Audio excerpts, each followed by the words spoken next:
السلام علیکم، بسم اللہ الرحمن الرحیم، نحمد و نصلی علی رسول الکریم۔ سورہ کہف کے 12 مرکزی موضوعات میں سے ہمارا 9واں مرکزی موضوع ابدی حقائق ہیں۔ اس کے 5 ضمنی موضوعات ہیں، جس میں سے چوتھا ہے اعمال اقارت۔ یہ چوتھا بڑا اہم ہے جی۔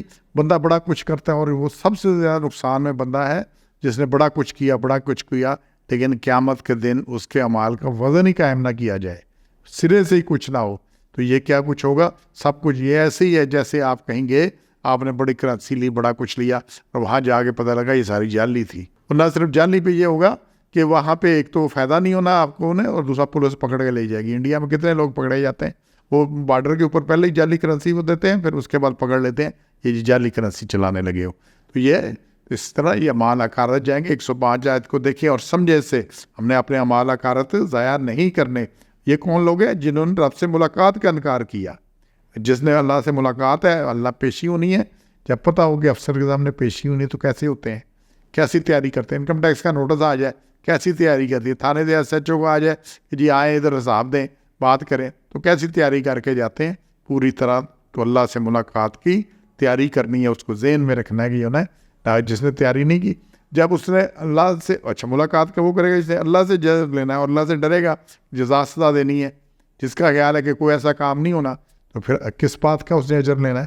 جب اس نے اللہ کے لیے کام ہی نہیں کیا تو آپ کے جو ملازم ہے یا آپ جہاں پہ ملازم ہے وہی محکمہ آپ کو تنخواہ دیتا ہے نا۔ آپ نے ان نے جو ملازم رکھے آپ تنخواہ دیتے ہیں نا، پڑوسی تو نہیں دیتا اس کو۔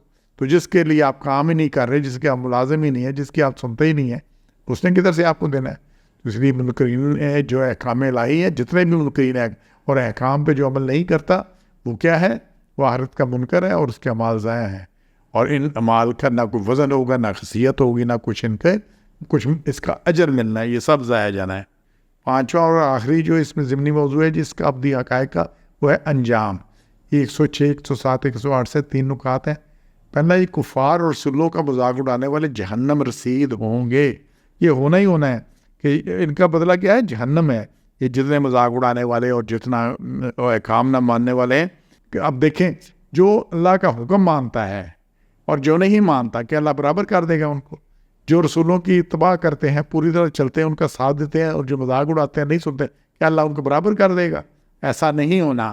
اللہ تعالیٰ نے انصاف کرنا ہے، اور انصاف اللہ تعالیٰ ان کو برابر نہیں کرے گا۔ قرآن میں بار بار یہ چیزیں آ رہی ہیں، کیا خیال ہے اللہ ان کو برابر کر دے گا؟ اس لیے برابر نہیں ہونا۔ یہ نہیں ہوگا کہ یہ اچھے جو جنت میں گئے تو برے بھی ٹھیک ہے جی چلے گئے، اللہ نے ان میں فرق ڈالنا ہے۔ پھر تیسرا ہے جی، دوسرا نقطہ ہے، صالح مومنین کو ہمیشہ کے لیے جنت الفردوس ملے گی۔ یہ چھوٹی سی آیت ہے، دیکھیں، ان الذین آمنوا وعملوا الصالحات کانت لہم جنت الفردوس نزلا۔ جو ایمان لائے اور اعمال صالح کیے ان کے لیے کیا ہے؟ جنت الفردوس، فردوس کے باغات ہیں، ان کی ضیافت اس سے ہے۔ نزل کا ضیافت کو، کھانا جو مہمان کے لیے تیار کیا جاتا ہے، مہمانی ضیافت، تو اللہ نے فردوس کے باغات ان کے لیے رکھے ہیں، جنت الفردوس رکھی ہے ان کے لیے۔ تو یہ انہیں صالح مومنین کے لیے 2 لفظ دیکھیں، آمنوا وعملوا الصالحات، مکمل ایمان ہو، ایمان میں کوئی لوچ نہ ہو، کوئی کمی نہ ہو، کوئی اس میں گیپ نہ ہو، کوئی گنجائش نہ ہو، اور پھر اس کے بعد عمل الصالحات۔ پھر خالی ایمان سے کچھ نہیں ہونا، خالی نیک اعمال سے کچھ نہیں ہونا۔ یہ 2 دروازے ہیں، 2 گیٹ ہیں، 2 تالے ہیں، 2 اف کنڈیشن ہے کہ جی یہ کیا اور پھر یہ کیا۔ پہلا ایمان سے کھلنا، دوسرا اعمال صالح سے، نہیں ہے تو پھر اس کے لیے نہیں۔ اور پھر تیسرا اور آخری نقطہ ایسے، جنتی اتنے مطمئن اور خوش ہوں گے کہ اپنی جگہ تک نہ بدلنا چاہیں گے۔ یہ جو ہم نے دوسرا ہے نا، جنت الفردوس ملے گی، تو آپ حضور صلی اللہ علیہ وسلم نے فرمایا جب تم اللہ سے مانگو تو جنت الفردوس مانگو، یہ جنت کا سب سے اعلیٰ اور افضل درجہ ہے، اس کے اوپر عرش رحمان ہے اور اس سے جنت کی نہریں نکلتی ہیں۔ تو اس لیے، اور جب یہ اتنی اعلیٰ درجہ مل جائے گا، پھر تیسرا جو نقطہ ہے، وہاں پہ اتنے مطمئن ہوں گے کہ بدلنا ہی نہیں چاہیں گے، کہ کہیں پتہ نہیں بدلنے کے بعد سوچ نہیں کسی کو آنے کہ یہ اس کو بدلنا ہے۔ تو خالدین فیہا، خالدین، خالد کہتے ہیں ہمیشہ کے لیے، خلد اسی سے ہمیشہ رہنا، تو لا یبغون عنہا حولا، اس کو بدلنا ہی نہیں چاہیں گے کہ اس میں کوئی تبدیلی آئے، کوئی چیز ہو ایسی قطعاً ان کی نہ خواہش ہوگی۔ حول کہتے ہیں جگہ بدلنا، الگ ہونا، متغیر ہونا، تبدیلی، کہ اس میں اتنی موج سے ہوں گے، اتنی اچھی طرح ہوں گے کہ اس میں کسی چیز کی سوچ کہ جی ہم اس کو بدل لیں، یہ کر لیں، وہ کر لیں، یہ نہیں ہونا۔ اچھا، بدلنے میں ایک وجہ ہوتی ہے اکتاہٹ، بندہ اکتا جاتا ہے. ایک جیسا آپ سواد چلے ہیں, آپ کہیں چلے ہیں, سوئٹزرلینڈ چلے ہیں, 2-4 دن میں بندہ اکتا جاتا ہے, پھر کہتا ہے گھر چلے.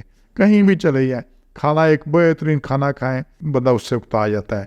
باقی بھی کوئی بھی چیز زندگی میں دیکھ لیں, کتنی آسائشیں جو میسر ہے, بندہ اکتا جاتا ہے. تو یہ کیا وہاں پہ بندہ نہ اکتائے گا, نہ کوئی اس میں ایسی چیز ہوگی, تو مطمئن ہو. اور مطمئن ہی نہیں ہوگا, خوش بھی ہوگا اس کے ساتھ, اور اتنا خوش ہوگا کہ یہ خیال بھی نہیں آنا کہ ہم اس کو بدل کے کوئی اس سے بہتر میں جائیں. وہ اتنا بہتر ہوگا. تو یہ اللہ تعالیٰ یہ ہمیں دکھائے کہ یہ انجام ہے. انشاءاللہ اس انجام کو ہم نے حاصل کرنا ہے. پہلا ہے جہنم رسید ہونے والے کا, اور دوسرا ہے جنت الفردوس کا. پہلا نقطہ بھی لکھا ہے, دوسرا بھی لکھا ہوا ہے. تو کفار اس مذاق اڑانے والے جو عمل نہیں کرتے, عمل میں مذاق اڑاتے ہیں, ان کا یہ ہونا ہے.